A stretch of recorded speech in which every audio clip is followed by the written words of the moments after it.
तो मैं ये समझता हूँ कि इस एरिया में जहाँ की घुसना बहुत ही दुर्गम था, लैंडमाइंस बिछे हुए थे, बूबी ट्रैप्स लगे हुए थे और यहाँ पर कभी भी हम अंदर कोर एरिया में नहीं जा पाते थे। इस बार नक्सल के बंकर को, हाइड आउट को तोड़ना ये अपने आप में एक बहुत बड़ी कामयाबी है।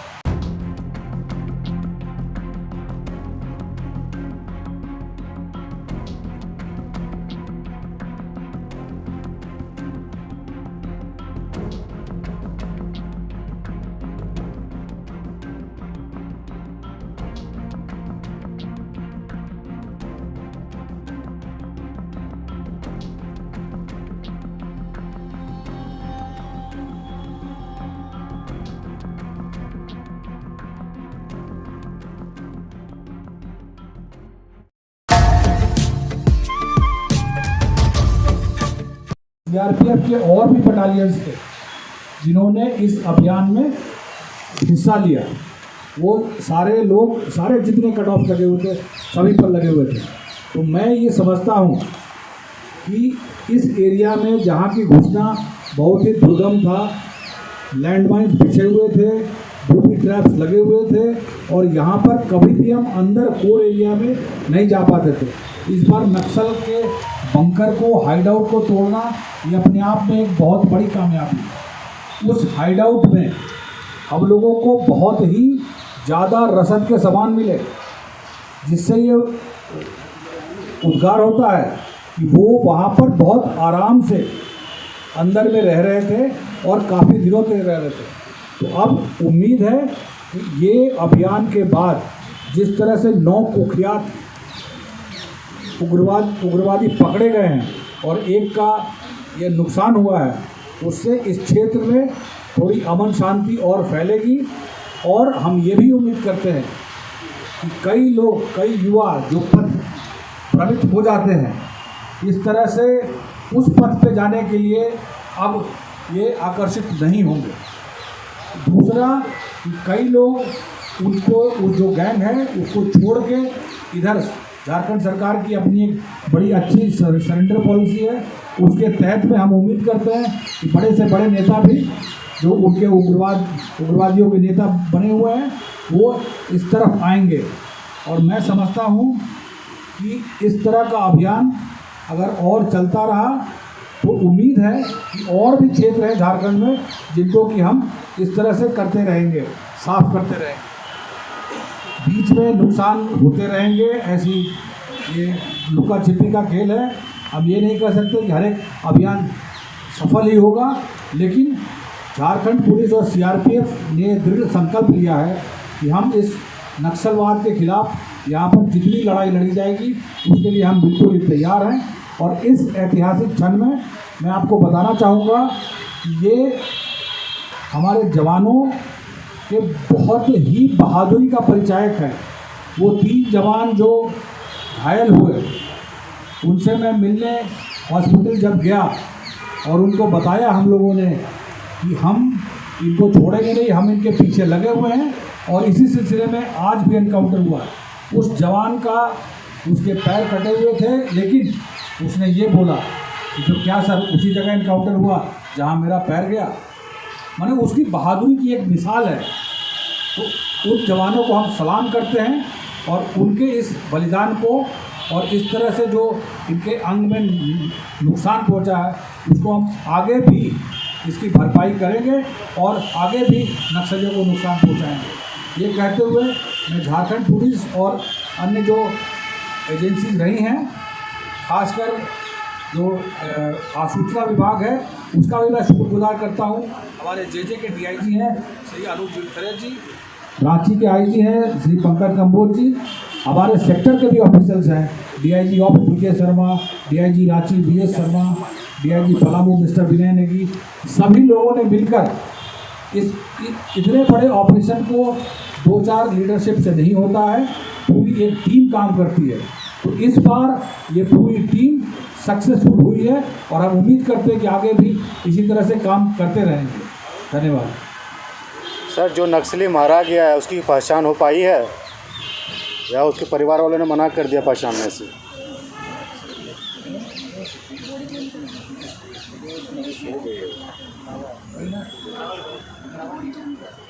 हाँ, वो पहले पहचान में थोड़ी सी दिक्कत हुई थी, लेकिन दिनेश नागेशिया इसका नाम है, पहचान भी हो गया। और जो उग्रवादी पकड़े गए हैं उन्होंने भी इस चीज़ को कबूल किया है कि वो दिनेश नागेशिया ही है।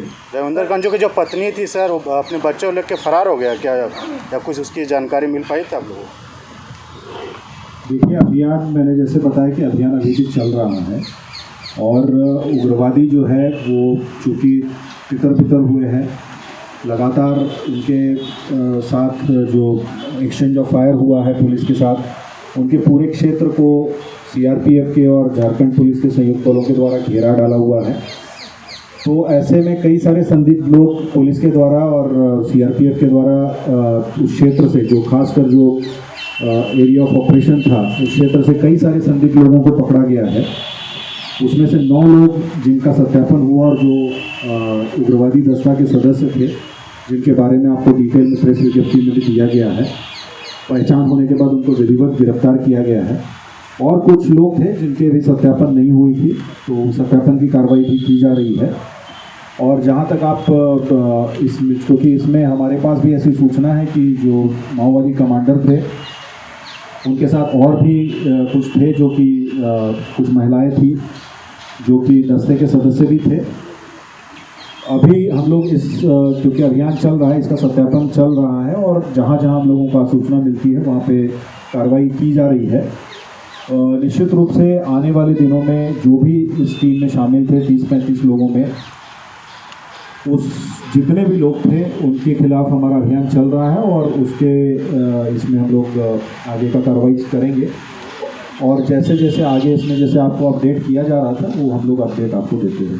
सर झारखंड पुलिस और सीआरपीएफ के जॉइंट ऑपरेशन की बड़ी सफलता आपने, लेकिन इसमें आर्म्स एम्यूनिशन जो है वो आते कहाँ है? अभी स्टेन सप्लाई को रोकना ये कितनी बड़ी चुनौती पुलिस? देखिए, आप चूँकि आप जानते हैं कि अभी ये निश्चित रूप से हमारे लिए भी एक बहुत बड़ा चैलेंज रहा है और इस सप्लाई चेन को लेके झारखंड एटीएस ने विगत कुछ दिनों में बहुत अच्छी कार्रवाई भी की है, जो आप सभी जानते हैं। और इसमें जो गिरोह शामिल थे और इनके जो किंग पिन्स थे, उनको झारखंड एटीएस और झारखंड पुलिस के संयुक्त टीम्स के द्वारा पकड़ा भी गया है।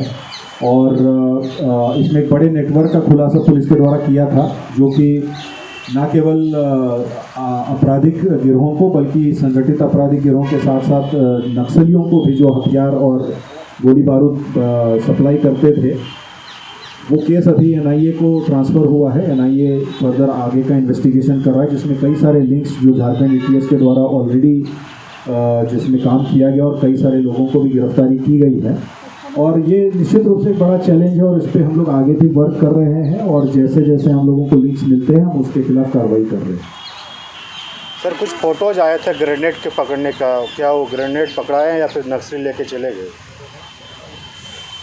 आईईडीज के फ़ोटोज़ आए थे, मिले थे। ग्रेनेड के फ़ोटोज़ नहीं है, आपको लगता है आपको कोई दूसरे किसी ने ये हो।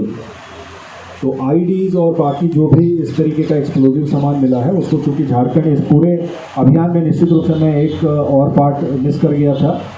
इस पूरे अभियान में झारखंड जगवार की जो बीडीडीएस टीम्स थी, जो बम डिस्पोजल की टीम्स रहती है, उनका भी बहुत सराहनीय योगदान और बहुत बड़ा योगदान रहा है, क्योंकि पूरा क्षेत्र एक तरीके से माइंस फील्ड था और जहाँ भी आप पैर रखे वहाँ ये हमेशा खतरा रहता था कि कहीं वहाँ पे आईईडी लगा हो सकता है और आपको नुकसान होने का भी डर रहता था। इसमें बीडीडीएस की जो टीम्स थी हमारी और जो हमारे डॉग स्क्वाड्स थे, सीआरपीएफ के जो डॉग स्क्वाड साथ में थे, इनका बहुत बड़ा योगदान रहा है। जहाँ जहाँ हम लोगों को डिटेक्ट हुए माइंस, उसको वहीं पे डिस्पोजल किया गया, उनको वहीं पे जो है निरस्तीकरण किया गया और जो रिकवरीज भी हुई जिसमें इस तरीके के एक्सप्लोजिव आइटम्स थे, उनको इन सीटू जो है उनको डिस्ट्रक्शन किया गया है और फिर आगे जो उसमें लीगल प्रोसीजर होती है केस के अनुसंधान में, वो कार्रवाई उसमें की गई है।